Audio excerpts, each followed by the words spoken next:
Hello friends, আমি অচিন্তা। আমি ছোট ইউটিউব চ্যানেল ইউটিউব কিচেনে আমি আপনাদের শেয়ার করবো। সেটা হচ্ছে চিকেন কারি বা চিকেনের পাতলা ঝোল।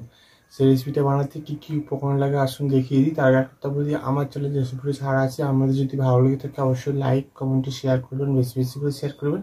যদি আমার চ্যানেলে নতুন হয়ে থাকেন তাহলে প্লিজ সাবস্ক্রাইব করে দেবেন, নিজের বেল নোটিফিকেশনটা অল করে দেবেন, যাতে আমার ভিডিও আমার কাছে আগে পৌঁছে যায়। তাহলে চলুন চিকেন কারি বা চিকেনের পাতলা ঝোল বানাতে কী কী উপকরণ লাগে আসুন দেখিয়ে দিই।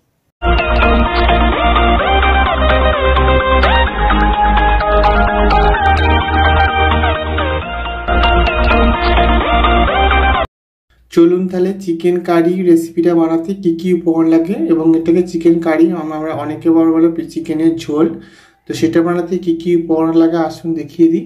তার আগে এক কথা বলে দিই, ভিডিওটা প্রথম থেকে শেষ অবধি দেখার অনুরোধ রইল। তাহলে চলুন রেসিপিটা শুরু করি। এখানে আমি কিছুটা পরিমাণ মতো চিকেন নিয়ে নিয়েছি, ভালো করে ধুয়ে নিয়েছি।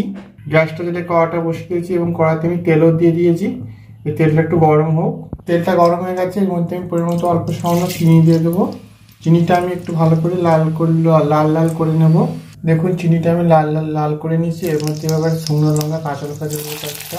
এবার দেবো পেঁয়াজ কুচি দিয়েছি, লবণ দিয়ে দেবো। সব ভালো করে নেড়ে চেড়ে নেবো।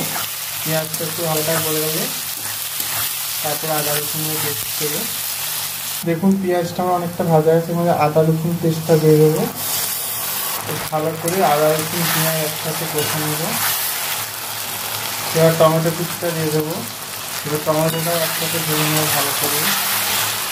দেখুন মশলাটা ভালো করে ভেজে নিয়েছি এবং অল্প সামান্য জল দিয়ে দেবো। এবার আমি দেবো হলুদ গুঁড়ো, লঙ্কার গুঁড়ো, জিরে গুঁড়ো, ধনে গুঁড়ো দিয়ে ভালো করে নেড়ে চেড়ে আমি মশলাটা কষে নেব। দেখুন মশলা ভালো করে কষে নিয়েছি, মশলা থেকে তেল ছেড়ে গেছে। এর মধ্যে আমি চিকেনটা যেটা ধুয়ে রেখেছিলাম সেটা দিয়ে দেবো। চিকেনটা দিয়ে দিচ্ছি, ভালো করে নেড়ে চেড়ে কষে নেব।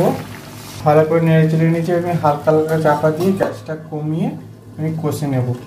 দেখুন আমি চিকেনটা অনেকটা কষে নিয়েছি। এর মধ্যে আমি আলু দিয়ে দেবো, ধুয়ে রাখা কেটে রাখা আলুগুলো দিয়ে দেবো। আলুগুলো দিয়ে দিচ্ছি। এবার মাংসটা আলুটা একসাথে ভালো করে এরকম ঢাকা দিয়ে কষে নেব। দেখুন আমার চিকেন কতটা জল বেরিয়েছে।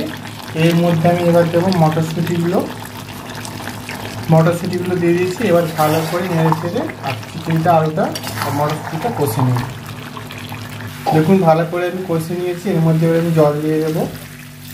দেখুন আমি জল দিয়ে দিয়েছি। আমি এবারে জলটা একটুখানি ফুটিয়ে নেব, তারপর নামিয়ে নেব। দেখুন আমার পাতলা চিকেনের ঝোলের রেসিপিটা হয়ে গেছে। এটা আমি এবার নামিয়ে নেব। দেখুন আমার পাতলা বা চিকেনের কারি বা পাতলা চিকেনের ঝোলের রেসিপিটা হয়ে গেছে। এই রেসিপি আমাদের ভালো লেগে থাকে অবশ্যই লাইক কমেন্ট ও শেয়ার করবেন, বেশি বেশি করে শেয়ার করবেন। আর প্লিজ সাবস্ক্রাইব করবেন, আমাদের পাশে থাকবেন। চলুন তা দেখা হচ্ছে নেক্সট ভিডিওতে।